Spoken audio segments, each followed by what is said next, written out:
Thank you for tuning in to another episode of In Aegon's Name. I'm your host, the Forgotten Prince, and today we're diving into the intricate dynamics between Aemond Targaryen and Daemon Targaryen. Specifically, we'll explore why they are better understood as foils rather than parallels. This nuanced distinction is crucial for appreciating their roles and conflicts, especially in the TV show House of the Dragon. Defining parallels and foils. Before we delve into the characters themselves, let's clarify what we mean by parallels and foils using simpler terms. Parallels, characters who, despite being on opposing sides, share similar ideals, values, and codes of ethics. Their actions reflect these shared beliefs, making them two sides of the same coin. An example would be the brothers Eric and Aric Cargyle, who find themselves on different sides of a conflict but fundamentally share the same principles. Foils. Characters who highlight each other's differences through opposing ideas, values, and decisions. While they might seem similar at first glance, their key differences become apparent through their actions and choices. When put on opposing sides, foils will never see eye to eye because they have chosen different answers to the same questions. Aemond and Daemon, the foils. Now let's apply these definitions to Aemond and Daemon Targaryen. While some might argue that they are parallels due to their shared Targaryen heritage and warrior spirits, a closer look reveals they are actually foils, highlighting each other's contrasting qualities. Ambition and motivation. Daemon Targaryen. Daemon's ambition is driven by a desire for power, adventure, and a sense of destiny. He is a rogue prince, often acting impulsively and embracing his role as a disruptor. His actions, such as conquering the Stepstones and forming alliances with the Velaryons, are driven by a personal quest for glory and influence. Aemond Targaryen Aemond, on the other hand, is driven by a sense of duty and a need to prove himself. His ambition is more focused and disciplined, stemming from his perceived need to uphold his family's honor. His actions, including claiming Vhagar and his involvement in the Dance of the Dragons, are motivated by a desire to assert his legitimacy and strength. While the comparison between Aemond Targaryen and Maegor the Cruel might initially seem hasty, I've highlighted several key similarities that make this parallel more convincing. Dragon riders both rode the largest dragons of their respective times. Maegor rode Balerion the Black Dread, while Aemond rode Vhagar. Their dragons were symbols of their power and ruthlessness in battle. Both were known for their fierce and ruthless nature in battle. Maegor earned the epithet the Cruel for his brutal actions, and Aemond similarly displayed a merciless streak, particularly evident in his kinslaying.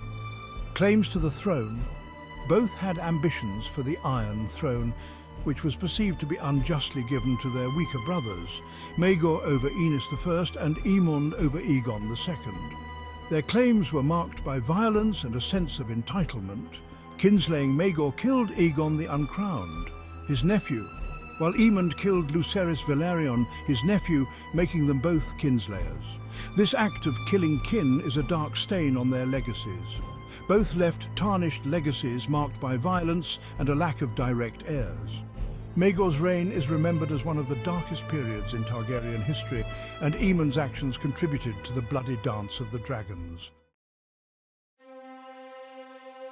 Daemon's parallel is a lot more difficult to pinpoint, but I truly believe his closest parallel would be Aemond.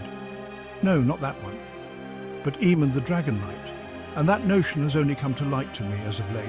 Now, why, you might ask? Well, on the surface, both were amazing knights and fierce with a sword in their own right. Both were feared in battle, both were loyal to a weak king, and both lost women they loved to pregnancy. However, on a deeper note, both were characters stricken and moved by love and loyalty. I would also say honor, though most men wouldn't consider Daemon honorable, he himself does. After the dragon dream he has, where he's doing unspeakable things to his mother, you do understand him more. You see just how obsessed he was with his family's love and the greatness his father brought him. He wants strength and love above all else, even if he's not at the helm of that strength. I believe Aemond the Dragon Knight thought in the same way. That's why he wouldn't go against a king unfit to shine his armor. If one rebels, they all can, even though he had to watch the woman he loved die from the poisons of a man who cared about nothing but gluttony. Honor, love, and strength made him throw away ration. The contrast in their decision-making processes is a fascinating aspect to consider in distinguishing Daemon and Aemond as foils rather than mere parallels, values. Daemon's prioritization of honor, love, and strength suggests a more nuanced and emotional approach to decision-making, driven by personal connections and ideals. Aemond, on the other hand, appears to prioritize power and strength over familial bonds or personal values, as seen in his ruthless pursuit of dominance. Relationship dynamics. Daemon's desire for a bond cemented by blood with his mother's dragon highlights his emotional depth and attachment to his family, while Aemond's decision to claim Vagar for its sheer power underscores his focus on outward strength and dominance. And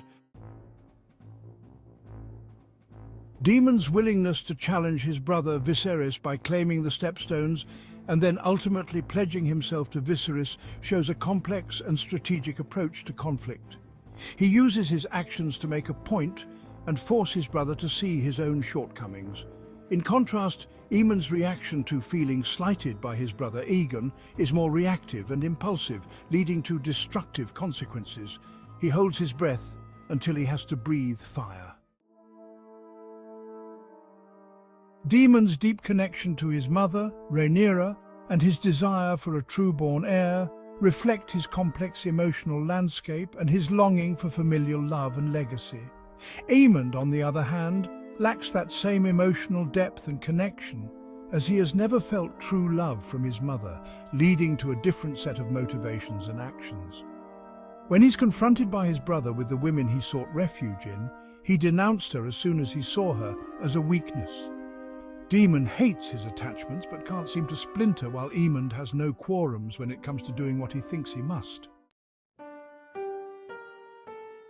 The contrast in their approach to family and legacy is also evident in their relationships with their children. Daemon's desire for a son and heir, as well as his complex relationships with his offspring, showcases his deep investment in his family line. In contrast, Aemond's lack of children reflects a different set of priorities and values, perhaps driven more by power and dominance than by familial ties. When Aegon, his older brother, vents about having to marry his sister, Aemond admits he would do his duty to the realm. Daemon kills his wife to marry again, for passion more than power, while Aemond waits to marry for power more so than passion. By delving into these aspects of their characters and relationships, we can see how Daemon and Aemond emerge as distinct and contrasting figures within the narrative, each driven by their own motivations, values, and personal histories. This complexity adds depth and richness to their characters and interactions, shaping the unfolding events of their story in nuanced and compelling ways. What do you think? Still think they're parallels? Did I change your mind and you can see them as foils now? And who's your favorite between them? Let me know in the comments, and thank you for tuning in to In Aegon's Name. Don't forget to like and subscribe for more content on House of the Dragon and the world of A Song of Ice and Fire. Until next time, may the dragons fly high and the realm tremble.